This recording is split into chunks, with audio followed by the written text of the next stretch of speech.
आज मैं आपके सामने एक नया कॉन्सेप्ट लेकर आ रहा हूं जिसका नाम है बैंक रिकॉन्सिलेशन स्टेटमेंट। ये काफी हार्ड टॉपिक माना जाता है 11th क्लास के स्टूडेंट के point of view. Means 11th class के स्टूडेंट कहते हैं सर ये पॉइंट्स हमें समझ नहीं आ रहे या फिर ये चैप्टर हमें क्लियर ही नहीं हुआ।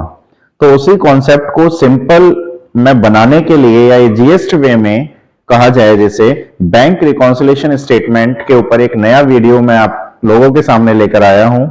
आइए इस चैप्टर को हम ध्यान से समझते हैं और इसके बारे में डिस्कशन करते हैं कि बैंक रिकॉन्सिलेशन स्टेटमेंट क्या होता है। फर्स्ट ऑफ ऑल हमारे सामने क्वेश्चन क्या आना चाहिए, सर ये स्टेटमेंट और बैंक तो ठीक है लेकिन यहाँ रिकॉन्सिलेशन लिखा हुआ है, इसका मतलब क्या है।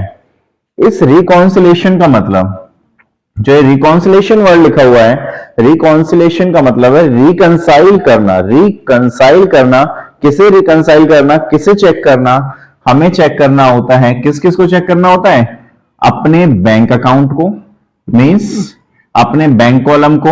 हम कैश बुक में बनाते हैं ना, हम कैश बुक के अंदर अपना बैंक कॉलम बनाते हैं, उस बैंक कॉलम को चेक करना। और दूसरा क्या चेक करना है, जो बैंक के थ्रू पासबुक जनरेट की जाती है, जो बैंक के थ्रू जो पासबुक में हमारा बैलेंस अपडेट किया जाता है, उन दोनों को हमें क्या करना है, मैच करना है। मींस कहीं ना कहीं गलती हुई है, या तो बैंक से गलती हुई है या हमसे गलती हुई है, जिसकी वजह से बैलेंसेस टैली नहीं हो पाते, जिसकी वजह से बैलेंस हमारे नहीं हो पाते।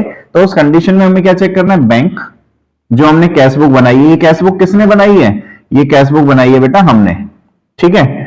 और ये पासबुक किसने बनाई है, ये पासबुक बनाई है बैंक ने। क्लियर। अब बैंक पासबुक में एंट्रीज कर रहा है और हम कैश बुक में एंट्रीज कर रहे हैं बेटा। मींस ये हमने बनाई है और ये किसने बनाई है, बैंक ने बनाई है। मींस इन दोनों के बीच जो डिफरेंसेस आए हैं, उन डिफरेंसेस को हमें फाइंड आउट करना है और उन डिफरेंसेस के बेसिस पे हमें एक स्टेटमेंट बनानी है, जिस स्टेटमेंट का नाम है bank reconciliation statement. Bank reconciliation statement means हमें मैच करने हैं दोनों के दोनों बैलेंसेस, अपनी कैश बुक जो हमने बनाई है उसका जो बैंक कॉलम है वो, और जो पासबुक मींस की जो बैंक ने हमें एक पासबुक दी जाती है। जब हम बैंक में अकाउंट ओपन करते हैं तो बैंक क्या अलॉट करता है, एक पासबुक अलॉट करता है जिसके अंदर हमारे जितने भी डिपॉजिट्स होते हैं उन डिपॉजिट्स की एंट्री होती है, या विड्रॉ होता है उसकी एंट्रीज होती है, या फिर कोई इंटरेस्ट मिलता है उसकी एंट्री होती है, सारी एंट्रीज होती है। मींस कहीं ना कहीं मिसमैच हुआ है जिसको हमें क्या करना है, रिकंसाइल करना है। आइए देखते हैं एक एग्जाम्पल के थ्रू, प्लस इसमें छोटी छोटी दो बातें क्लियर करनी है हमें। सबसे फर्स्ट स्टेप क्या हमें क्लियर करना है, स्टेप 1। देखिए स्टेप 1 में हमें क्या देखना है, हमें स्टेप 1 के अंदर यह देखना है कि हमारा डेबिट बैलेंस है या फिर हमारा क्या है, क्रेडिट बैलेंस। डेबिट है या क्रेडिट, डेबिट किसका और क्रेडिट किसका, ये तो हमारा है, यानी कि कैश बुक का डेबिट होगा, कैश बुक का डेबिट होगा और पासबुक का क्या होगा, क्रेडिट होगा। यदि पासबुक का क्रेडिट है और कैश बुक का डेबिट है, मींस प्लस बैलेंस है। कौन सा बैलेंस है, प्लस बैलेंस है। मींस कैश बुक का डेबिट बैलेंस या पासबुक का क्रेडिट बैलेंस, दोनों क्या होते हैं, हमारे लिए फेवरेबल होते हैं। दोनों बैलेंस क्या होते हैं, प्लस होते हैं। ये दोनों balance, both balances are positive, both balances are positive nature, यानी कि दोनों बैलेंसेस क्या हैं, पॉजिटिव हैं। यदि कैश बुक का क्रेडिट आ जाए और पासबुक का डेबिट आ जाए, मींस कौन से बैलेंसेस हैं, नेगेटिव बैलेंसेस। तो इसके बारे में हम लिखते हैं both balances are negative, both balances are negative nature. Means clear है, यानी कि हमें क्या देखना है, कैश बुक का डेबिट, पासबुक का क्रेडिट, मींस दोनों बैलेंसेस पॉजिटिव है। कैश बुक का क्रेडिट एंड पासबुक का डेबिट देखना है, वो हमारे लिए क्या है, दोनों बैलेंसेस नेगेटिव रहेंगे। इसमें कौन कौन सी 2-3 बातें याद रखनी है जिनके बेसिस पे हमें ये रिकॉन्सिलेशन स्टेटमेंट बनानी है। देखिए क्या होता है, फॉर एग्जांपल आपने कोई भी चेक डिपॉजिट कर दिया, आपने कोई भी चेक डिपॉजिट किया, किसी पार्टी से आपके पास चेक आया, उस चेक को आपने बैंक में डिपॉजिट कर दिया। तो आप क्या करते हैं, सबसे पहले यदि हम स्टेप 2 में देखते हैं, स्टेप 2 2-3 ट्रांजेक्शन देखनी है, ज्यादा नहीं। हमने चेक डिपॉजिट किए, check deposited into bank, check deposited into bank. मैंने चेक डिपॉजिट कर दिए बैंक के अंदर, तो मैं क्या करता हूं, मैं ये करता हूं कि कैश बुक में जो हमारा कौन सा कॉलम है, बैंक कॉलम। कैश बुक के अंदर जो बैंक कॉलम है हमारा, तो उस बैंक कॉलम के अंदर मैं इसे रिकॉर्ड कर देता हूं। मैं ये कहता हूं कि बैंक कॉलम के अंदर जब मैंने चेक डिपॉजिट कर दिया तो मैं प्लस में लिख देता हूं, उस अमाउंट को प्लस में लिख देता हूं, मींस प्लस कर देता हूं। मैं कहता हूं मेरा बैंक का कॉलम बढ़ गया। लेकिन क्या होता है, क्या एक्चुअल में वो चेक बैंक में क्लियर हुआ भी है या नहीं हुआ? यदि बैंक में वो चेक क्लियर नहीं हुआ तो उस कंडीशन में यदि मैंने कैश बुक में उसे प्लस कर दिया तो हमेशा क्या होगा, हमारा बैलेंस मिसमैच रहेगा, बैलेंसेस कभी भी हमारे टैली नहीं होंगे। क्लियर? सेम ऐसे स्टेप 2 में हम एक बात और करते हैं, check issued but not presented for payment, but not presented for payment।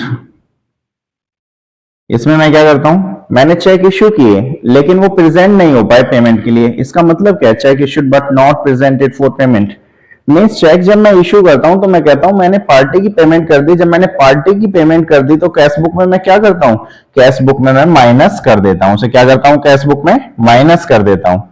Cash book में बैंक कॉलम के अंदर, कैश बुक में बैंक कॉलम के अंदर मैं क्या करता हूं, उसे माइनस कर देता हूं, माइनस साइन दिखा देता हूं। मतलब कि मैं कहता हूं मैंने पेमेंट कर दी लेकिन वो चेक जिस पार्टी को हमने दिया, मान लो उसने अभी प्रेजेंट ही नहीं किया, बैंक में डाला ही नहीं है। हमने तो अपनी कैश बुक का बैलेंस कम कर लिया लेकिन क्या एक्चुअल में पासबुक के अंदर बैलेंस कम हो पाया? नहीं हो पाया। तो मींस क्या हो गया, मिसमैच हो गई स्टेटमेंट। तो उस कंडीशन में क्या होता है, इन्हीं हमें जो हमारे पास जो मिसमैच हो रहे हैं, यानी कि जिन ट्रांजेक्शन की वजह से बैलेंसेस टैली नहीं हो पा रहा, उन ट्रांजेक्शन का पता लगाना है और उनके बेसिस पे हमें क्या बनानी है, स्टेटमेंट बनानी है और उनमें चेंजेस करने हैं।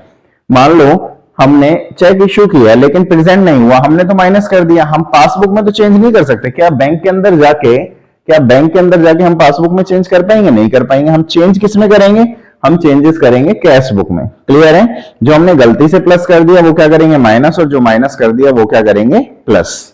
स्टेप थर्ड में हमें क्या देखना है, आइए देखते हैं स्टेप थर्ड। स्टेप 1 और 2 क्लियर है। स्टेप थर्ड देखिए, स्टेप थर्ड में क्या करना है हमें, स्टेप थर्ड में हम फॉर्मेट पढ़ेंगे। स्टेप नंबर 3, इसमें हम फॉर्मेट पढ़ेंगे, format of bank reconciliation statement, format of bank reconciliation statement. Clear है? Format of bank reconciliation statement. इस फॉर्मेट को कैसे बनाएंगे आइए देखते हैं। फॉर्मेट में 2-3 बातें हमें याद रखनी है, ज्यादा नहीं। एक तो प्लस का साइन, एक माइनस का साइन। देखो कितना इजी फॉर्मेट है। और यहां लिखते हैं हम पार्टिकुलर। बहुत इजी कॉन्सेप्ट है, थोड़ा ध्यान से देखना है आपको। पार्टिकुलर, प्लस कॉलम और माइनस कॉलम। देखिए कितना इजी हमारा फॉर्मेट है। इसमें क्या याद रखना है, फॉर एग्जाम्पल लिखा हुआ है debit balance as per cash book. Debit balance as per cash book लिखा हुआ है तो हम कहां रिकॉर्ड करेंगे, प्लस साइड या माइनस साइड? बेटा आप हमेशा ध्यान रखना, जब ये डेबिट बैलेंस लिखा हुआ आ जाए, जब ये डेबिट बैलेंस लिखा हुआ आ जाए, ये डेबिट बैलेंस लिखा आ जाए तो आपको क्या करना है, आपको प्लस साइड में यानी कि यहां पे पोस्टिंग कर देनी है। ठीक है, यहां पर आपको पोस्टिंग कर देनी है। क्लियर है यहां तक? Debit balance as per cash book लिखा आ जाए या फिर ये ना लिखा हो कि डेबिट बैलेंस है या क्रेडिट बैलेंस है, तो उस कंडीशन में आपको क्या करना है, balance as per cash book में आपको रिकॉर्ड कर देना है। इसके बाद कुछ तो प्लस के आइटम होते हैं और कुछ आइटम होते हैं माइनस के। कुछ ऐड करते हैं और कुछ क्या करते हैं, माइनस करते हैं। अब ऐड क्या करते हैं और माइनस क्या करते हैं वो देखना है।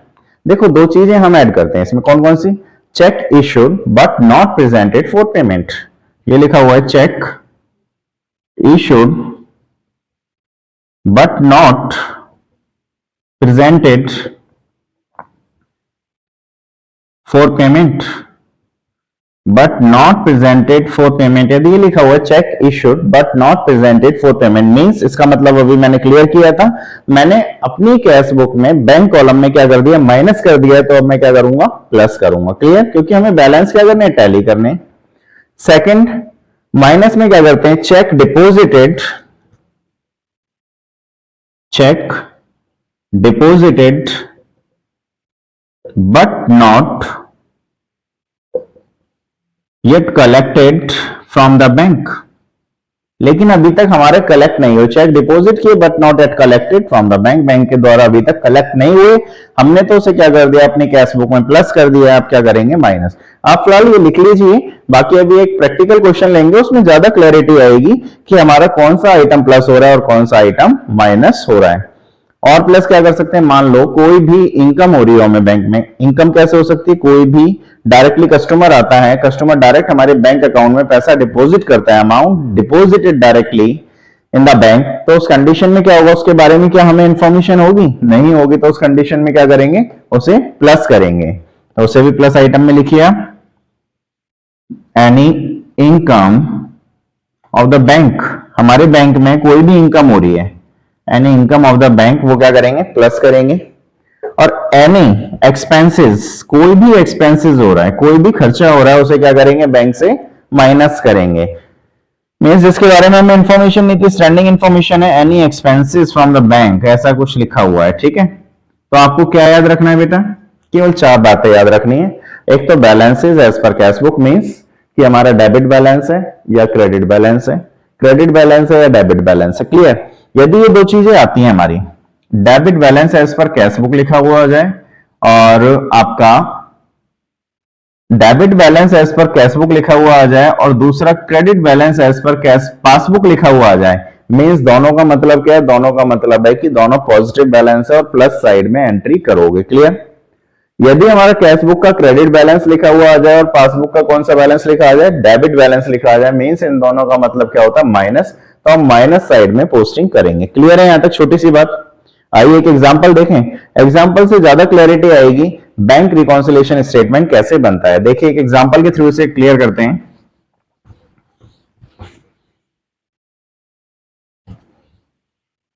बैंक रिकॉन्सिलिएशन स्टेटमेंट को BRS बोला जाता है। बैंक रिकॉन्सिलिएशन स्टेटमेंट को क्या बोलते हैं, शॉर्ट फॉर्म में BRS,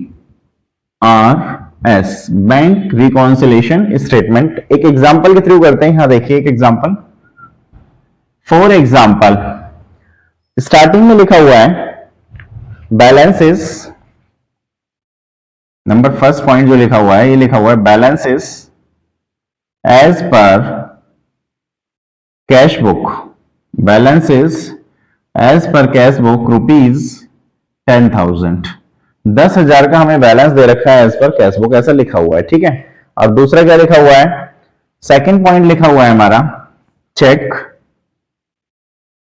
deposited into bank but not yet credited for collection या बैंक। ठीक है, but not yet credited rupees 2,000, 2,000 रुपए के हमारे चेक थे जो हमने डिपॉजिट किए बैंक में, लेकिन अभी तक क्रेडिटेड नहीं हुए हैं। नंबर थर्ड पॉइंट लिखा हुआ है, check issued but not presented for payment, but not yet presented for payment rupees 8,000, 8,000 के आपके चेक ऐसे हैं जो कि इशू किए गए लेकिन अभी तक प्रेजेंट नहीं हुए पेमेंट के लिए। Next number fourth, amount directly deposited, amount directly deposited to the customer, amount directly deposited to the customer of my bank, of our bank account rupees 10,000। यदि 10,000 रुपए एक कस्टमर ने डायरेक्टली डिपॉजिट कर दिए बैंक में तो क्या होगा। नंबर फिफ्थ, एक लिखा हुआ है हमारा बैंक चार्जेस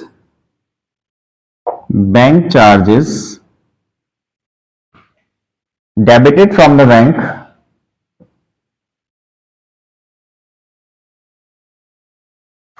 बैंक रुपीज 100, 100 रुपए के बैंक चार्जेस बैंक ने लगा रखे हैं।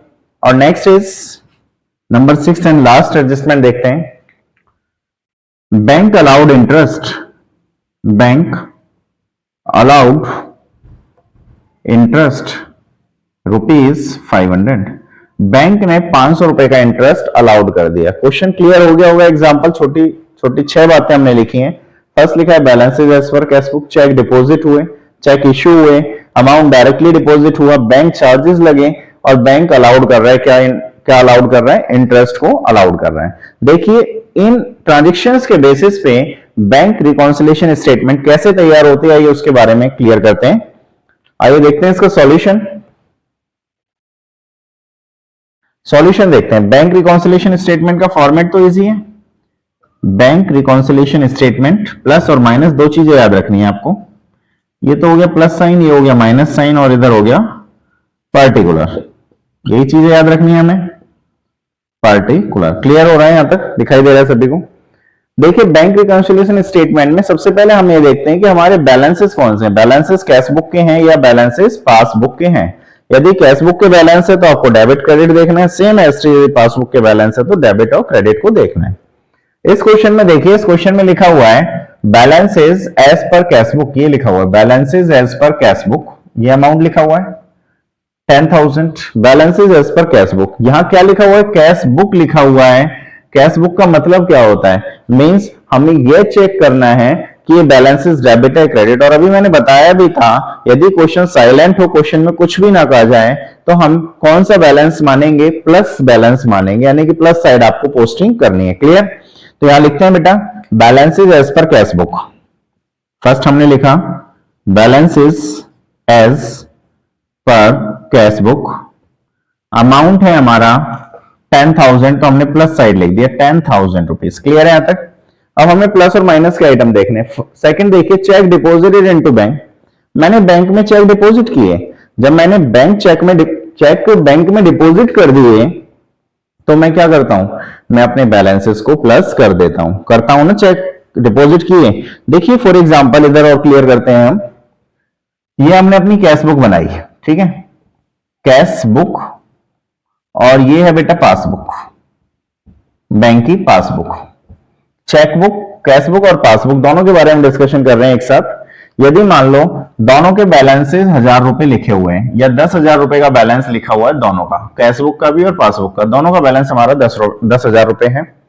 अब हम कहते हैं कि हमने चेक डिपॉजिट किए, तो मैं क्या करता हूं? कैशबुक में जाके 2,000 रुपए में प्लस कर देता हूं। 2,000 रुपए में क्या करता हूं? प्लस कर देता हूं और मेरा बैलेंस हो जाता है 12,000 रुपए। क्या यहाँ पे पासबुक में हुआ? क्योंकि यहाँ लिखा हुआ है बट नॉट येट क्रेडिटेड, लेकिन अभी तक क्रेडिट नहीं किए गए, अब तक प्लस नहीं किए गए। तो बताइए बैलेंस कैसे मैच हो जाएगा? ये बैलेंस है 12,000, ये बैलेंस है 10,000, आ गया डिफरेंस बेटा। तो हम क्या करेंगे? हम इसके अंदर तो चेंजेस नहीं कर सकते पासबुक के अंदर जाके। क्या हम बैंक के अंदर जाके पासबुक में अपने अकॉर्डिंग एंट्री कर देंगे? नहीं करेंगे। तो हम क्या करेंगे? चेंजेस कहां करेंगे? चेंजेस करेंगे कैशबुक में। कैशबुक में हम क्या करेंगे? इसे 2,000 रुपए माइनस कर देंगे और बैलेंस कितना हो जाएगा? 10,000 रुपए। मींस दोनों बैलेंस मैच हो गए बेटा। क्लियर है? यही चीज तो हमें क्लियर करनी है, यही चीजें तो हमें रिकंसाइल करनी है। और क्या करना है? तो हमें क्या करना होगा? 2,000 रुपए को चेक जब मैं इश्यू कर रहा हूं, ये चेक डिपॉजिट कर रहा हूं बैंक में, तो 2,000 रुपए मैंने प्लस कर दिया होगा। अब क्या करना है मुझे? माइनस। तो यहां लिखते हैं हम check deposited but not yet credited, but not yet credited, ये लिख दिया हमने, और हमने माइनस में लिख दिया 2,000 रुपए। बताइए यहां तक क्लियर है? क्या कोई बैलेंस नहीं है? प्लस माइनस में आगे नहीं लगा रहा, बस डायरेक्टली प्लस माइनस के सिंबल के आगे मैं लिख दूंगा कौन सा प्लस हो रहा है कौन सा माइनस हो रहा है। नेक्स्ट है चेक इश्यू हुए। नेक्स्ट देखिए, नेक्स्ट में लिखा हुआ है cheque issued but not yet presented for payment. बेटा मैंने चेक तो इश्यू कर दिए, चेक इश्यू करने का मतलब है मैंने अपने हैंड से पार्टी को पेमेंट तो कर दी, लेकिन उसने अभी तक बैंक में प्रेजेंट नहीं किए पेमेंट के लिए। तो उस कंडीशन में क्या होगा? मैंने चेक इश्यू कितने के किए? 8,000 रुपए के किए। जब मैं 8,000 रुपए के चेक इश्यू कर रहा हूं तो मैं कहता हूं चलो ठीक है, कैशबुक में से मैंने माइनस कर दिए, मैंने पेमेंट कर दी सर। मैं डायरेक्ट कहता हूं सर मैंने पेमेंट कर दी। पेमेंट कर दी तो यहां पे तो रिफ्लेक्ट हुई नहीं। जब यहां रिफ्लेक्ट नहीं हुई तो आगे बेटे डिफरेंस, डिफरेंस आ गया ना। अब हमें इस डिफरेंस को ठीक करना है। तो डिफरेंस कैसे ठीक करेंगे? क्या पासबुक में जाके चेंजेस करेंगे? नहीं कर सकते बेटा, पॉसिबल ही नहीं है। तो उस कंडीशन में हम क्या करेंगे? कैशबुक में डिफरेंसेस को ठीक करेंगे। कैशबुक में जो मैंने 8,000 रुपए माइनस कर दिया था, अब मैं क्या करूंगा? कैशबुक के अंदर उस पे प्लस कर दूंगा 8,000 रुपए को और बैलेंस टैली कर दूंगा 10,000 रुपए, तो बेटा ये मैच हो गया नहीं हो गया? क्लियर हो गया? इसी का नाम है क्या है? रिकंसिलेशन, रिकंसाइल करना। तो हमने 8,000 रुपए क्या करने? प्लस करने। आइए देखते हैं इसमें करते हैं बेटा। यहां लिखते हैं check issued but not presented for payment, but not presented for payment. Clear? कितना अमाउंट है? 8,000 रुपीज। तो 8,000 रुपए मैंने क्या कर दिए? प्लस कर दिए। यहां तक तो कोई डाउट नहीं किसी को? नेक्स्ट देखिए, amount directly deposited to the customer of my bank account. Amount directly deposit कर दिया मेरे कस्टमर ने बैंक अकाउंट में। क्या उसके बारे में मुझे इंफॉर्मेशन थी? नहीं। जब मुझे इंफॉर्मेशन नहीं थी तो क्या हुआ बेटा? कितने का अमाउंट डायरेक्टली डिपॉजिट किया? 10,000 रुपए का। जब 10,000 रुपए का बैंक के अंदर डायरेक्टली कोई डिपॉजिट कर देता है तो मैं क्या करता हूं बेटा? 10,000 रुपए बैंक क्या करता है? बैंक प्लस कर देता है। तो बैलेंस क्या आ जाता है बेटा? 20,000 रुपए। लेकिन हमारा बैलेंस क्या है? हमारा बैलेंस तो बेटा 10,000 रुपए है। डिफरेंस आ रहा है बहुत बड़ा वाला, 10,000 रुपए का डिफरेंस। अब उसे कैसे ठीक करेंगे? सर ऐसा करते हैं, पासबुक में जाके कर देते हैं। बेटा यहां गलत हो जाते हो आप क्या पासबुक में चेंजेस कर दोगे? नहीं करोगे। तो आपको करना क्या है? आप अपनी कैश बुक में जाएंगे और कैश बुक में जाके 10,000 रुपए को प्लस कर देंगे, क्योंकि 10,000 रुपए जब आप प्लस करेंगे जब तो आप बैलेंसेस को टैली कर पाएंगे। तो इसके अंदर जाते हैं कैश बुक में और 10,000 रुपए प्लस करते हैं, टोटल कर देते हैं 20,000 रुपए। मींस दोनों बैलेंसेस मैच हुए? नहीं हुए? हो गए ना बेटा बैलेंस। कैश बुक में चेंजेस कर सकते हैं, कैश बुक में मैनिपुलेशन किया जा सकता है, लेकिन पासबुक के अंदर आप मैनिपुलेशन नहीं कर सकते क्योंकि वो बैंक के द्वारा बनाई जाती है। क्लियर है बेटा? तो 10,000 रुपए हमें क्या करना है? प्लस करना है। तो यहां लिखते हैं बेटा amount directly deposited from the bank, amount directly deposited from my bank account. कितना अमाउंट डिपॉजिट किया बेटा? 10,000। तो इसे क्या करना है? हमें प्लस करना है। क्लियर है यहां तक? नेक्स्ट है bank charges debited from the bank. Bank charges लगाए गए, बैंक ने अपने चार्ज लगा लिए बेटा। कितने चार्ज लगा लिए? 100 रुपए के। जब बैंक चार्ज लगाता है तो बैंक हमारा बैलेंस कम कर देगा ना बेटा। कितना बैलेंस कम कर देगा? 100 रुपए का बैलेंस। तो बैलेंस कितना रह गया हमारा? 9,900 का बैलेंस रह गया। हमें पता चला, लेकिन हमारी ये दोनों देखिए क्या ये मैच होगी? नहीं होगी, जब तक हमें इसकी इंफॉर्मेशन नहीं होगी। अब इंफॉर्मेशन कब मिलेगी? एंड ऑफ द मंथ, जब हम बैंक से स्टेटमेंट लेकर आएंगे। तो हम चेंजेस कहां करेंगे? पासबुक में तो चेंज कर नहीं सकते, तो चेंजेस होगा हमारा कैश बुक में। तो कैश बुक में हम क्या कर देंगे? यहां कैश बुक में जाएंगे और 100 रुपए माइनस कर देंगे और टोटल कर देंगे 9,900। मींस दोनों बैलेंसेस को मैच कर दिया। क्लियर? तो हमें चेंज क्या करना है? माइनस करना है। तो यहां पे लिखिए बैंक चार्जेस, बैंक चार्जेस और 100 रुपए कर देना है बेटा माइनस। क्लियर है यहां तक? कोई डाउट तो नहीं? 100 रुपए हमने क्या कर दिए? माइनस। नेक्स्ट है बैंक बेटा इंटरेस्ट अलाउ कर रहा है। जब बैंक हमें इंटरेस्ट दे रहा है तो हमारे लिए क्या हो गई? इनकम हो गई। बैंक ने क्या किया? हमारी पासबुक में 500 रुपए प्लस कर दिए। तो हम कहते हैं ठीक है सर, हमारा बैलेंस हो गया 10,500, लेकिन कैश बुक में अभी भी 10,000 रुपए चढ़ा हुआ है। तो क्या करेंगे? कैश बुक में जाके 500 रुपए प्लस कर देंगे। क्लियर है बेटा? तो हम बैलेंस को मैच कर लेंगे, 10,500 इक्वल कर लेंगे। मींस क्या करेंगे? अब बैंक ने जब इंटरेस्ट अलाउ किया तो प्लस कर देंगे। यहां लिखेंगे बैंक इंटरेस्ट करके, बैंक इंटरेस्ट करके 500 रुपए मैंने क्या कर दिए? प्लस कर दिए। बताइए यहां तक कोई डाउट है? क्लियर है यहां तक? अब हमें दोनों साइड का टोटल करना है। दोनों साइड्स का क्या करना है? टोटल करना है। टोटल तो आप कर ही लोगे बेटा, इजी वे में कर लोगे ना टोटल। इसी को मैं आगे लिख देता हूं बेटा, यहां करता हूं इसी को मैं। देखो ये मेरे प्लस और माइनस के कॉलम थे, प्लस और माइनस के कॉलम थे, इसी को मैं ऊपर कंटिन्यू ले जा रहा हूं। इस साइड का बेटा प्लस करके आता है 10,000, 18, 10, 28, 28,500। इस साइड का बैलेंस आ रहा है 28,500 प्लस साइड का। माइनस साइड का बैलेंस कितना आ रहा है बेटा? 2,100 रुपए, 2,100, 2,100 रुपए आ रहा है माइनस साइड का बैलेंस। अब देखिए दोनों में बहुत बड़ा डिफरेंस नहीं है, डिफरेंस है ना। जब डिफरेंस है तो दोनों का डिफरेंस कितना है वो हम कैलकुलेट करते हैं। माइनस करके देखिए कितना डिफरेंस आ रहा है? 400 और ये आता है आपका 6 और ये आता है 2, यानी कि 26,400 रुपीज का डिफरेंस है। और दोनों बैलेंसेस हमने मैच कर दी, 28,500, 28,500। क्लियर है तक? अभी जो 26,000 का बैलेंस है, 26,400 रुपए का, 26,400 का जो बैलेंस है, ये बैलेंस हमारे लिए कौन सा है बेटा? एक चीज माइंड में ध्यान रखना, जब हमने क्वेश्चन स्टार्ट किया था तो हमने लिखा था balance as per cash book लिखा था, और जो हमारा आंसर आएगा, जो डिफरेंस आएगा, वो आएगा बैलेंस एज पर पासबुक। यहां में क्या लिखना है बेटा, बैलेंसेस एज पर पासबुक। यहां मैं लिखता हूं balance as per passbook, balance as per passbook, ये मैंने लिखा। अब ये देखा जाता है कि ये डेबिट है या क्रेडिट है। सबसे पहले आपके माइंड में क्वेश्चन आता है, सर ये डेबिट है या क्रेडिट है। बेटा जब बैलेंस माइनस में बचता है, जब बैलेंस हमारा माइनस में बचता है तो वो हमारे लिए क्या होता है, क्रेडिट होता है, और प्लस का मतलब डेबिट होता है। क्लियर, प्लस का मतलब डेबिट और माइनस का मतलब क्या है, credit. Means credit balance as per passbook, credit balance as per passbook हमारे लिए क्या है, प्लस बैलेंस है। बेटा हमेशा ध्यान रखना, स्टार्टिंग में हमने पढ़ा भी तो था अभी थोड़ी देर पहले, स्टेप 1 में हमने क्या लिखा था, जो हमारा कैश बुक का डेबिट होगा वो पासबुक का क्या होगा, क्रेडिट होगा। क्लियर है, जो कैश बुक का डेबिट है वो पासबुक का क्रेडिट है। तो ये हमारे लिए कौन सा बैलेंस हो गया, ये बैलेंस हो गया बेटा हमारे लिए प्लस बैलेंस। इसे क्या बोलेंगे, प्लस बैलेंस बोलेंगे। बताइए यहां तक किसी स्टूडेंट को डाउट है? अभी बैंक रिकॉन्सिलिएशन स्टेटमेंट बेटा और भी करना है। अभी ये तो हमारा फर्स्ट वीडियो था बैंक रिकॉन्सिलिएशन स्टेटमेंट के ऊपर। इसमें हमने बेसिक्स को क्लियर किया है कि बैंक रिकॉन्सिलिएशन स्टेटमेंट कैसे बनाया जाता है, कौन कौन सी बातें होती हैं, और 2-3 क्वेश्चंस करेंगे, उससे ज्यादा क्लैरिटी आएगी बैंक रिकॉन्सिलिएशन स्टेटमेंट बनाने में। आज छोटी छोटी 2-3 बातें याद रखी। एक तो debit balance as per passbook, debit balance as per cash book, credit balance as per passbook और credit balance as per cash book. एक चीज हमेशा माइंड में रखना, डेबिट बैलेंस कैश बुक का हो, क्रेडिट बैलेंस पासबुक का हो तो मींस प्लस आइटम, और debit credit balance as per cash book हो और debit balance as per passbook हो तो क्या होता है, माइनस। एक छोटी सी बात क्लियर होगी। दूसरी बात, जब क्वेश्चन साइलेंट हो, ये ना लिखा हो balance as per cash book, balance as per passbook, बस ये लिखा हो balance as per cash book, balance as per passbook, ना डेबिट लिखा हो ना क्रेडिट लिखा हो, तो आपको क्या मानना है, प्लस बैलेंस मानना है, प्लस बैलेंस एज्यूम करना है। क्लियर है यहां तक, कोई डाउट यहां तक?